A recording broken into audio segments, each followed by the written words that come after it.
Hello बच्चों, welcome back to the channel horizon classes. So बच्चों देखिए, mergers and acquisition of companies का आज का हमारा 6th वीडियो है। लेकिन आज के इस वीडियो में हम फर्स्ट प्रॉब्लम सॉल्व करेंगे। दोस्तों आपके बहुत ही दिनों से कमेंट आ रहे थे कि सर प्रॉब्लम कराइए कराइए कराइए, लेकिन बच्चों ये वीडियो बहुत ही लंबा बनेगा और एडिटिंग खूब करनी पड़ेगी। अगर मैं एडिटिंग अच्छा करूंगा तो आपको रिजल्ट अच्छा देखने को मिलेगा। सो आज आ गया हूं दोस्तों फाइनली आपका ये प्रॉब्लम वीडियो लेके एग्जाम से पहले आपके। सो दोस्तों mergers and acquisition of companies का आज का हमारा फर्स्ट प्रॉब्लम है। सो दोस्तों आज की वीडियो में हम क्या सॉल्व करेंगे, देखिए दोस्तों आज की इस वीडियो में हम एक्वाइजिशन का हम प्रॉब्लम सॉल्व करेंगे। एक्वाइजिशन क्या होता है आपको समझने आ जाएगा। सो दोस्तों अब एक्वाइजिशन क्या होता है बोलो तो एबीसी कंपनी एक ऑलरेडी एग्जिस्टिंग कंपनी है और एक्सवाईजेड भी एक ऑलरेडी एग्जिस्टिंग कंपनी है। सो एक्सवाईजेड ने क्या किया, इन एबीसी को खरीद लिया, एबीसी कंपनी को खरीद लिया। सो एबीसी जो खरीद रही है कंपनी, खरीदी जा रही है कंपनी, उसे हम कहेंगे ट्रांसफरर कंपनी। जो कंपनी खरीद रही है जो एक्सवाईजेड कंपनी है उसे हम कहेंगे ट्रांसफरी कंपनी। जो ओल्ड कंपनी है उसे ट्रांसफरर, जो न्यू कंपनी है उसे हम कहेंगे ट्रांसफरी कंपनी। सो दोनों के अलग अलग तरह के अकाउंट्स बनेंगे, दोनों के अलग अलग तरह की जनरलिटीज बनेंगी। लेकिन आज की इस वीडियो में हम जनरलिटी करना सीखेंगे क्योंकि आपको 10 मार्क्स में इस तरह का क्वेश्चन आपको इस चैप्टर से फिक्स पूछता है। सो दोस्तों चलिए हमारे वीडियो की हम शुरुआत करते हैं। सो दोस्तों पहले हम आज की इस वीडियो में क्वेश्चन अच्छे से डिटेल डिस्कस करेंगे, उसके बाद हम आंसर सॉल्व करेंगे दोस्तों। सो चलिए हमारी वीडियो की हम शुरुआत चलिए दोस्तों हमारे क्वेश्चन की हम शुरुआत करते हैं। क्वेश्चन दिया गया है the following is the balance sheet of A limited and B limited for the year ending 31 March 2019।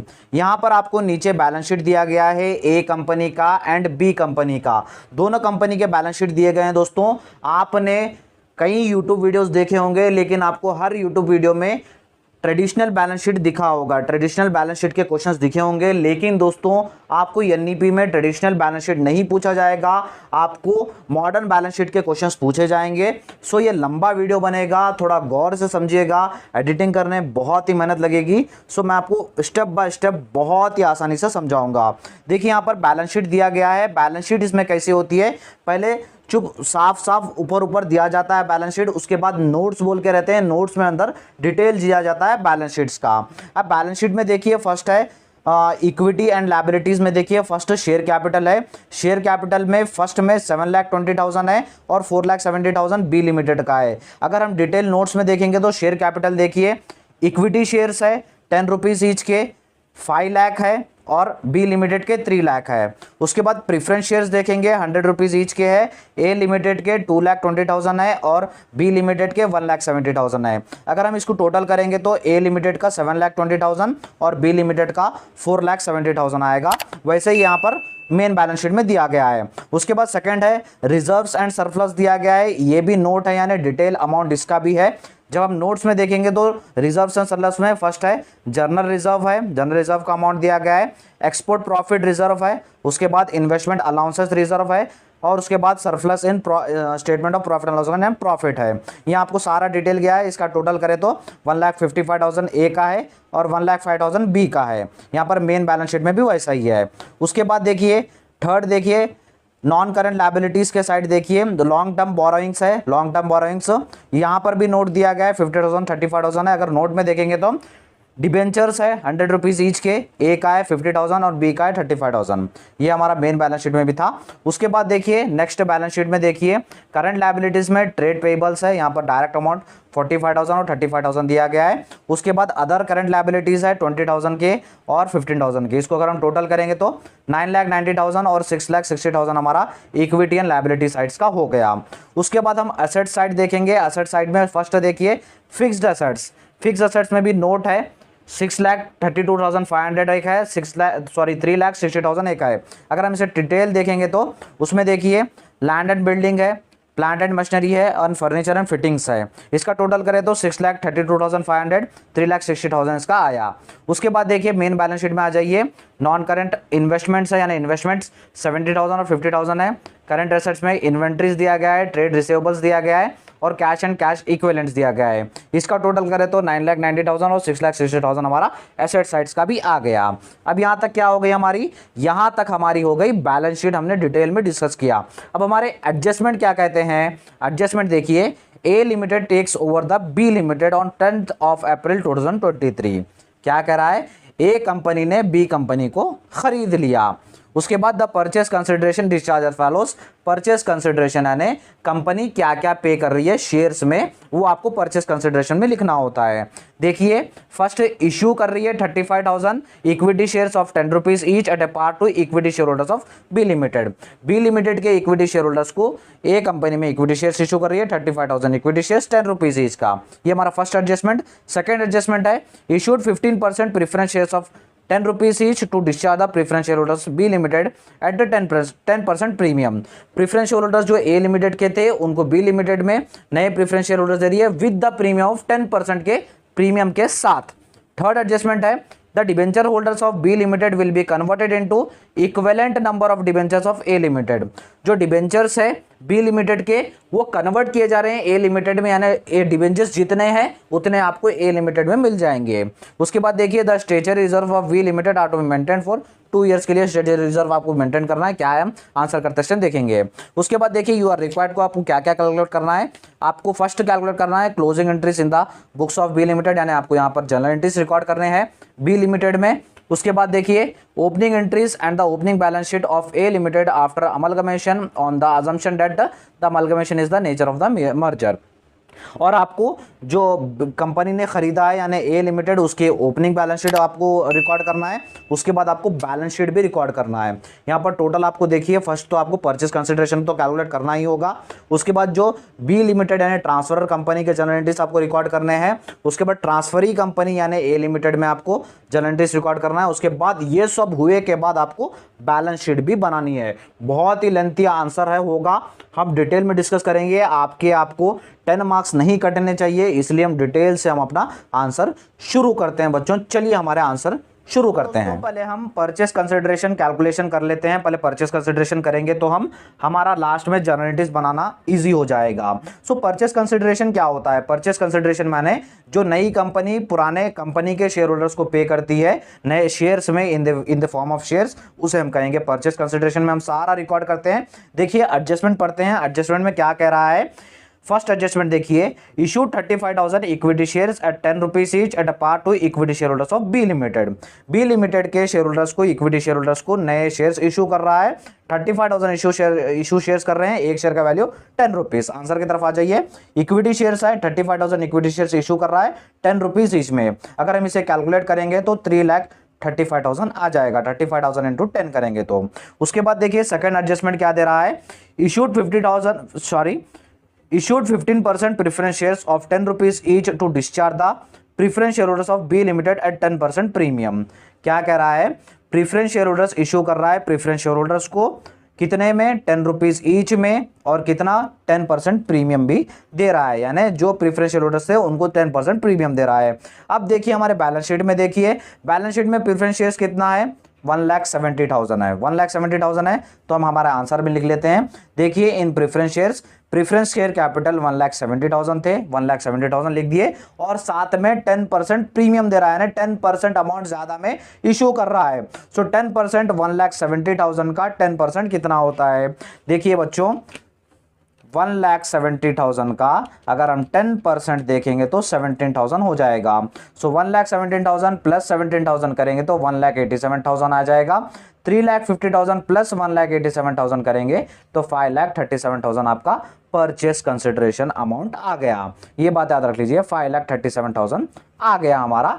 अब बढ़ते हैं हमारे journal entries in the books of B limited. B limited यानी जो हमारी कंपनी बिक रही है उसे हमें पहले जनरल एंट्रीज रिकॉर्ड करना है, क्योंकि जो हमारी ट्रांसफरर कंपनी है उसके थोड़े जनरल एंट्रीज ज्यादा होंगे, लेकिन ट्रांसफरी कंपनी के journal entries in compare to कम होंगे। सो क्या क्या है, एक एक से बहुत ही आरामी से हम रिकॉर्ड करेंगे दोस्तों। कोई जल्दबाजी नहीं है, कोई घबराहट नहीं है, बहुत ही शांति से बहुत ही सुकून से करेंगे दोस्तों।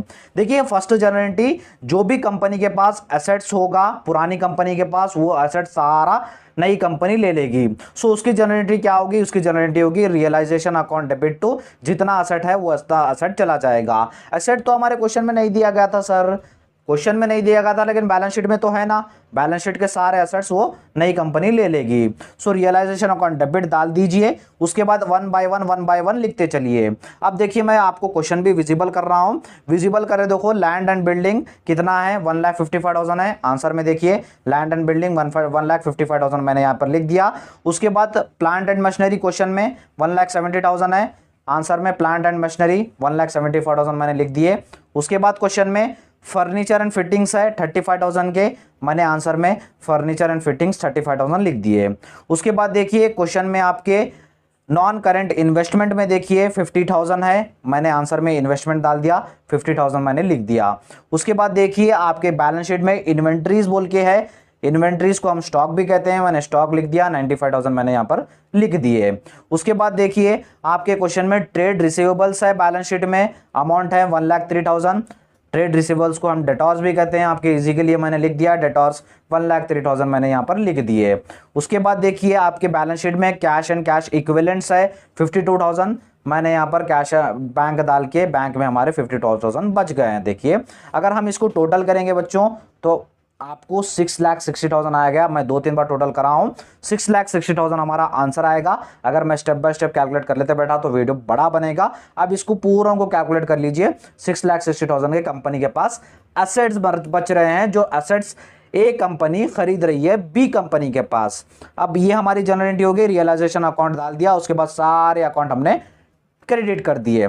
अगर हमारी कंपनी के पास एसेट्स ले रही तो हमारे लायबिलिटीज भी पे करेगी, हमारे जो भी खर्चे है वो पे करेगी, हाँ उसकी भी जनरल एंट्री होगी। उसकी जनरल एंट्री क्या होगी देखिए दोस्तों, जो भी लायबिलिटीज होंगे वो डेबिट होंगे टू रियलाइजेशन अकाउंट। अब लायबिलिटीज हमारे पास क्या क्या है, अब देखिए आपके क्वेश्चंस में दिख रहा होगा, डिबेंचर्स है, डिबेंचर्स देखिए 35,000 है, मैंने आंसर में 35,000 लिख दिए। उसके बाद देखिए क्रेडिटर्स आपके क्वेश्चन में है, क्रेडिटर्स देखिए ट्रेड पेबल्स आपके क्वेश्चन में है 35,000 मैंने क्रेडिटर्स डाल के लिख दिए। उसके बाद अदर करंट लायबिलिटीज आपके क्वेश्चन में 15,000 है, मैंने आंसर में अदर करंट लायबिलिटीज लिख दिए 15,000।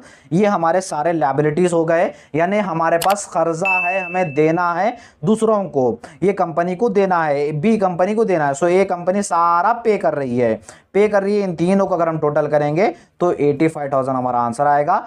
सो सारा लिएबिलिटीज हमारे डेबिट होंगे to realization account. 2 journal entry cover हो गए, 2 जनरल एंट्री ये हो गए, समझने आ गए। सो बढ़ते हैं हमारे थर्ड जनरल एंट्री की तरफ। देखिए बच्चों third and fourth general entry क्या है, फर्स्ट हमें परचेस कंसिडरेशन जो शेयर में पे किया था उससे पहले ड्यू करेंगे, उसके बाद रिसीव कर देंगे, उसके बाद जो पैसा मिलेगा वो हम कर देंगे, जनरल एंट्री उसकी भी कर देंगे। सो देखिए परचेस कंसिडरेशन जो हमने पीछे फाइंड आउट किया था, जो 5,37,000 आंसर आया था, आपके स्क्रीन के ऊपर दिख रहा होगा, हमने फाइंड आउट किया। सो वो देखिए वो 5,37,000 पहले हम ड्यू करेंगे, उसके बाद हम पे करेंगे। ए लिमिटेड अकाउंट यानी ए कंपनी जो पे कर रही है वो डेबिट होगा to realization account. Purchase consideration account पहले ड्यू कर रहे हैं 5,37,000। उसके बाद हमारे पैसा आ रहा है, पैसा पे कर रही है कंपनी यानी इक्विटी शेयर्स पे कर रही है, पैसा नहीं शेयर्स पे कर रही है। सो शेयर्स कुछ की जनरेट होगी, equity shares in A limited, उसके बाद preference shares in A limited 3,50,000 equity shares के, 1,87,000 प्रेफरेंस शेयर्स के। कैसा आया था, हमने परचेस कंसिडरेशन फाइंड आउट किया था, आपके फिर भी स्क्रीन के ऊपर मैं दे दूंगा। देखिए ये 5,37,000 आ गया, परचेस कंसिडरेशन हो गया। ये हमारे 4 जनरल एंट्रीज कवर हो गए, आई होप आपको समझने आ गया होगा। अब बढ़ते हैं नेक्स्ट जनरल एंट्रीज। सो उसके बाद देखिए दोस्तों हम प्रेफरेंस शेयर होल्डर्स को और इक्विटी शेयर होल्डर्स को दोनों को ड्यू करेंगे, उसके बाद पैसा आया तो हम पैसा रिसीव करने की भी जनरल एंट्रीज अलग होगी। पहले ड्यू करते हैं, ड्यू करने की देखिए journal entry, preference share capital account debit to preference share holders account. 1,70,000 pay करना है, 1,70,000 हमने यहाँ पर लिख दिया, 1,70,000 आपके बैलेंस शीट में अमाउंट दिख रहा होगा 1,70,000।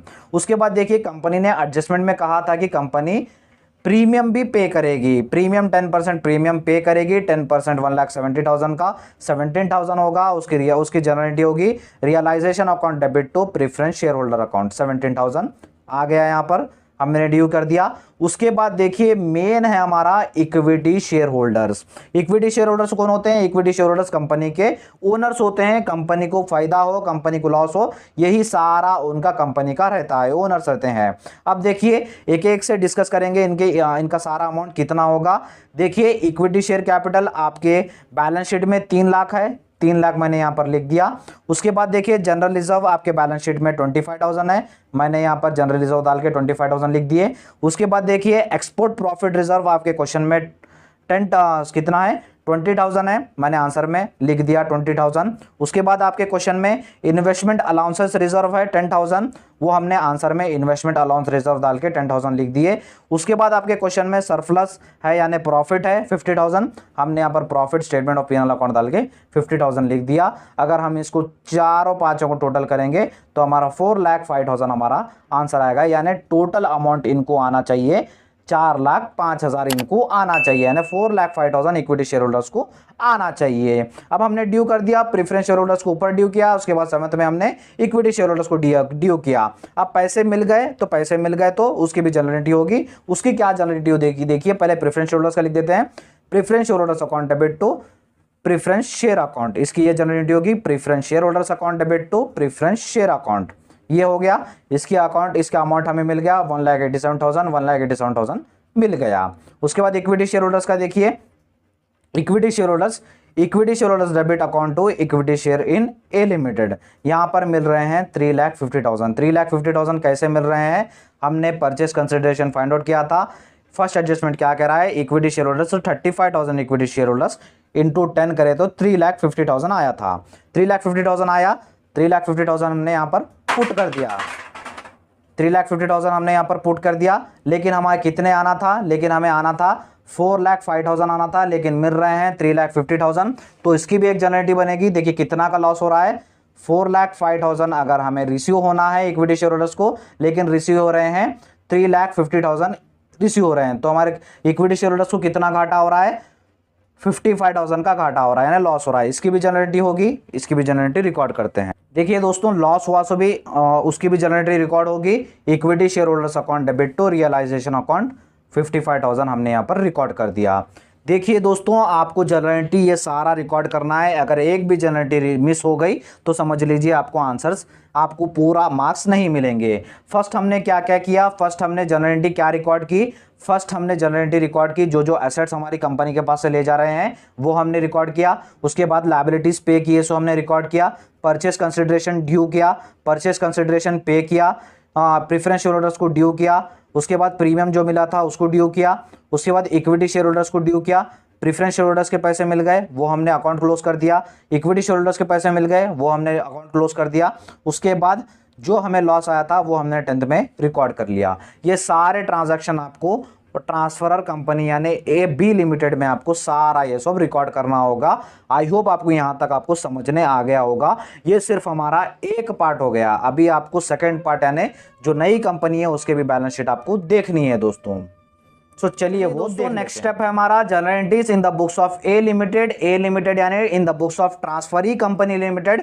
ट्रांसफरी कंपनी जिसने खरीदा है उसके बुक्स ऑफ अकाउंट में भी आपको रिकॉर्ड करना होता है। उसका कैसा रिकॉर्ड करना होगा, इसका बहुत ही सिंपल रहेगा, इसमें ज्यादा झंझट नहीं रहेगी, एक 4 जनरल एंट्री रहेगी वो आपको सॉल्व करना है। देखिए फर्स्ट तो जनरल एंट्री होगी जो परचेस कंसिडरेशन जो हमने पे किया है, यानी जो नई कंपनी जो खरीद रही कंपनी पे कर रही है purchase consideration in the form of shares में, वो पहले आपको ड्यू करना है, उसके बाद वो आपको पे करना है। ड्यू करने की जनरलिटी क्या होगी, ड्यू करने की जनरलिटी है business purchase account debit to liquidator of B limited account. Liquidator कौन है, लिक्विडेटर वो बंदा जो कंपनीज को लिक्विडेट करता है यानी कंपनी को बंद करता है, सारे अकाउंट्स को सॉल्व करता है। So purchase consideration account to liquidator of B limited. Purchase consideration का अमाउंट कितना आया था, आपके स्क्रीन के ऊपर भी दिख रहा होगा, 5,37,000 आया था। 5,37,000 हमने ड्यू कर दिया। ड्यू करने के बाद हम पे करेंगे, वो हम नेक्स्ट पेज पे करेंगे, ये बाद में हम समझेंगे। पहले अब हम ये समझ लेते हैं जो हमने असर्ट्स एंड लायबिलिटीज हमने पे की है, ली है, वो सब आपको एक जगह यहां पर आपको रिकॉर्ड करना होता है, आपको देखना होता है प्रॉफिट आया या कंपनी को लॉस आया। सो चलिए देख लेते हैं। लैंड एंड बिल्डिंग जो आपके क्वेश्चन में दिख रहा होगा। सो देखिए बच्चों क्वेश्चंस में अगर हम बार बार कंपेयर करेंगे तो आपको कंफ्यूजन होता जाएगा। सो हमने जो पुराने कंपनी में यानी ट्रांसफरर कंपनी अकाउंट्स में लिया था वही सारे अमाउंट्स हम यहाँ पर लिख रहे हैं, सेम है, आप कंफ्यूजन मत कर लीजिए। लैंड एंड बिल्डिंग हमने लिया था 1,55,000 में, प्लांट एंड मशीनरी 1,70,000 में ले लिया था, फर्नीचर हमने लिया था 35,000 में, इन्वेस्टमेंट हमने ले लिए थे 50,000 में, स्टॉक ले लिया था 95,000 का, डेटॉर्स हमने लिए थे 1,03,000 के, बैंक अकाउंट में जो भी पैसे थे वो हमने 50,000 हमने ले लिए। ये जनरल रिजर्व थोड़ा साइड में रखिए, मैं आपको समझाऊंगा लास्ट में। उसके बाद हमने ये सब तो ले लिया, ये सारे एसेट्स हमने ले लिए।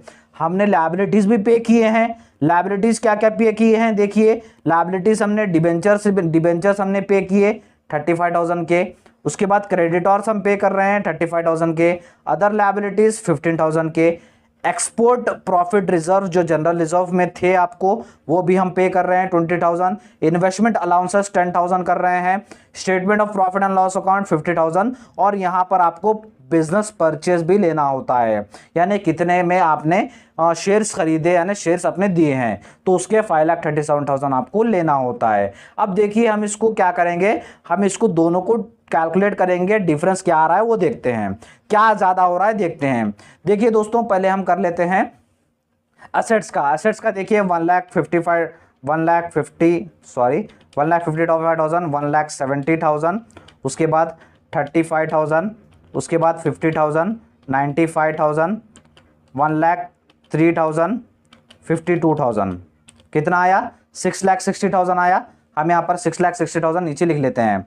6,60,000 ये हमारे एसेट्स के हो रहे हैं, एसेट्स के 6,60,000 हो रहे हैं। उसके बाद देखिए लायबिलिटीज हमने कितनी पे कर रही है, देखिए 35,000 है, उसके बाद देखिए 35,000 और है, उसके बाद 15,000 है, उसके बाद 20,000 है, उसके बाद 10,000 है, उसके बाद 50,000 है, उसके बाद 5,37,000 है। तो हमारे लायबिलिटीज कितनी हो रही है, लायबिलिटीज हो रही है 7,02,000 की, यानी लायबिलिटीज हम ज़्यादा पे कर रहे हैं, लायबिलिटीज हम ज़्यादा पे कर रहे हैं, एसेट्स हमें कम मिल रहे हैं। सो इन दोनों को डिफरेंस कर लीजिए, 7,02,000 माइनस 6,60,000 कर दीजिए, तो 42,000 का डिफरेंस आ रहा है।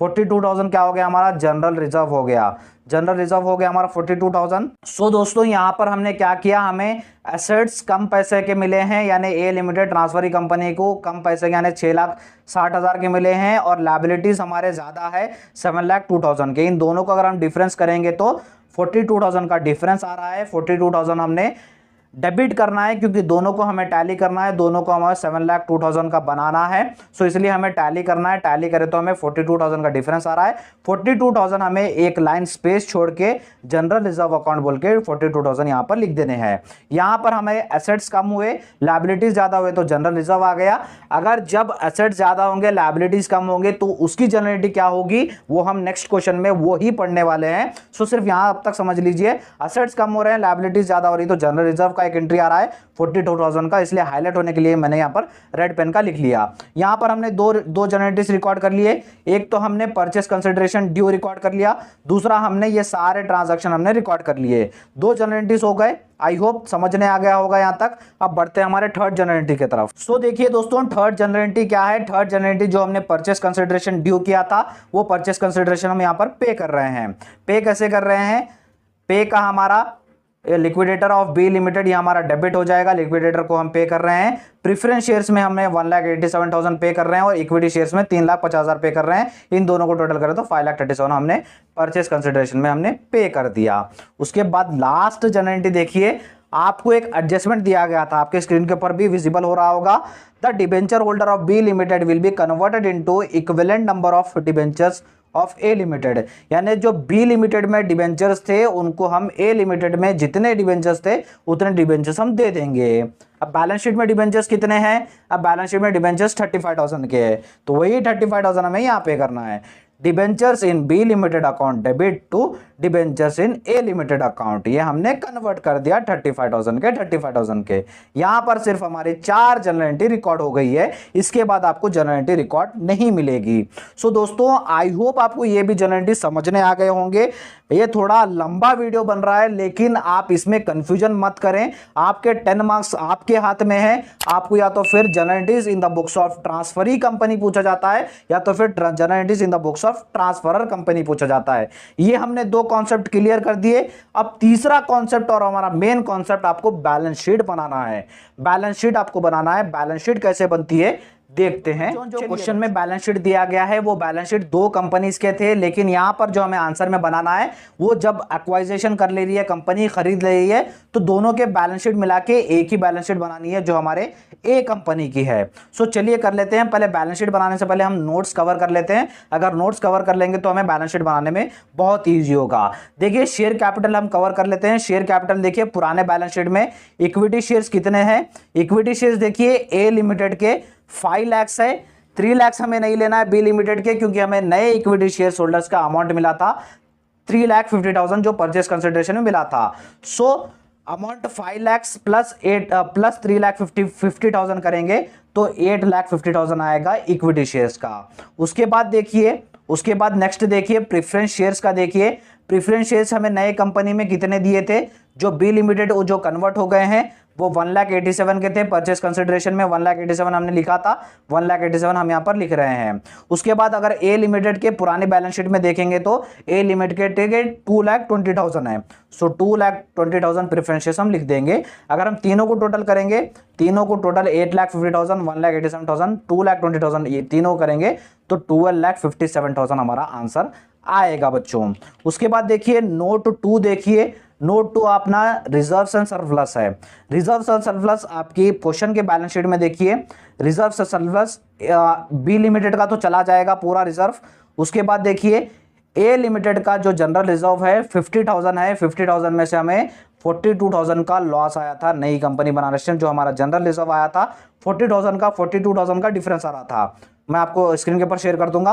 42,000 का डिफरेंस आया था, 42,000 का डिफरेंस आया था, तो 50,000 माइनस 42,000 करेंगे तो 8,000 का हमें आंसर मिल जाएगा। उसके बाद देखिए एक्सपोर्ट प्रॉफिट रिजर्व दोनों को प्लस कर लीजिए। 30,000 प्लस 20,000 50,000 आ गया। मैंने यहाँ पर एक्सपोर्ट प्रॉफिट रिजर्व 50,000 लिख दिया। उसके बाद देखिए क्वेश्चन में इन्वेस्टमेंट अलाउंस रेशियो रिजर्व 10,000 है। इन्वेस्टमेंट अलाउंस रेशियो 10,000 मैंने यहाँ पर लिख दिया। उसके बाद देखिए surplus in statement of PNL account 75,000 plus 50,000 करेंगे तो 1,25,000 आ गया। मैंने यहाँ पर आंसर में surplus in statement of PNL account डाल के 1,25,000 लिख दिए। तीनों को या चारों को टोटल करेंगे तो 1,93,000 हमारा रिजर्व एंड सरप्लस का अमाउंट आ गया। उसके बाद देखिए long term borrowings. Long term borrowings आपके नोट 3 में कहा गया था। डिबेंचर्स जो हमारे डिबेंचर्स हमें दोनों को प्लस करना है। डिबेंचर्स देखिए 50,000 ए लिमिटेड के थे, बी लिमिटेड के 35,000 थे, दोनों को प्लस कर लीजिए 85,000 आ गया। 85,000 हमारा यहाँ पर आ गया। उसके बाद नोट 4 में देखिए टैंजिबल एसेट्स में थे आपको, टैंजिबल एसेट्स में दोनों को आपको प्लस करना है।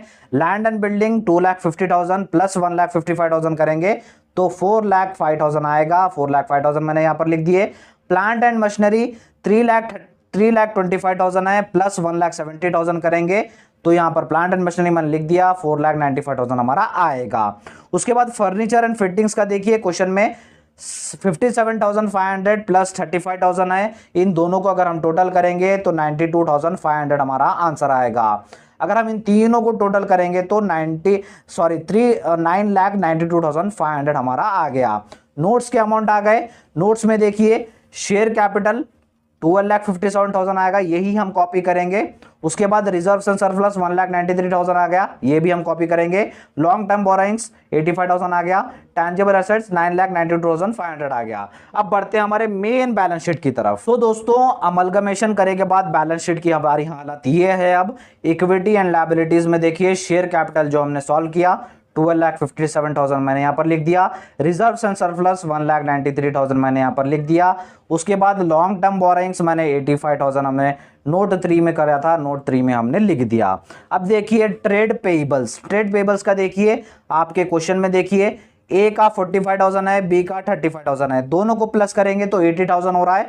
दोनों को प्लस करते मैंने यहां पर 80,000 लिख दिया। उसके बाद अदर करंट लायबिलिटीज आपके क्वेश्चन में 20,000 है प्लस 15,000 है, दोनों को टोटल करें तो अदर करंट लायबिलिटीज 35,000 आ गया। अगर हम इसको टोटल करेंगे तो हमारे लायबिलिटी साइड और इक्विटी साइड्स का टोटल कितना आएगा देखिए 12,57,000 प्लस 1,93,000 प्लस 85,000 प्लस 80,000 प्लस 35,000। सो हमारा अमाउंट कितना आया 16,50,000 आया। 16,50,000 आ गया। अगर हमारा एसेट्स भी टैली होता है, एसेट्स भी हमारा 16,50,000 आता है तो हमारा आंसर करेक्ट है, वरना हमारा आंसर रॉन्ग है।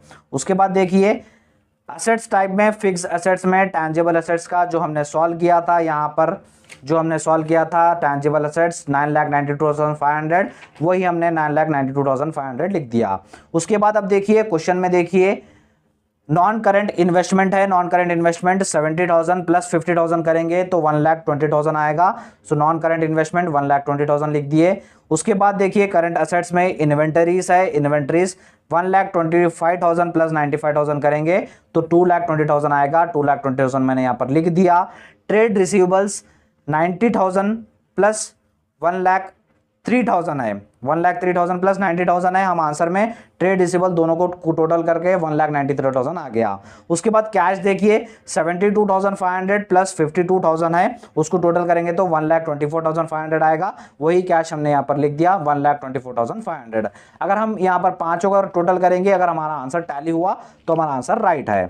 देखिए 9,92,500 प्लस 1,20,000 प्लस 2,20,000 प्लस 1,93,000 प्लस 1,24,500। सो हमारा आंसर आ गया 16,50,000। हमारा एसेट्स का भी 16,50,000, लायबिलिटीज का भी 16,50,000। सो दोनों आंसर टैली हो रहे हैं, यानी हमारा आंसर करेक्ट है दोस्तों।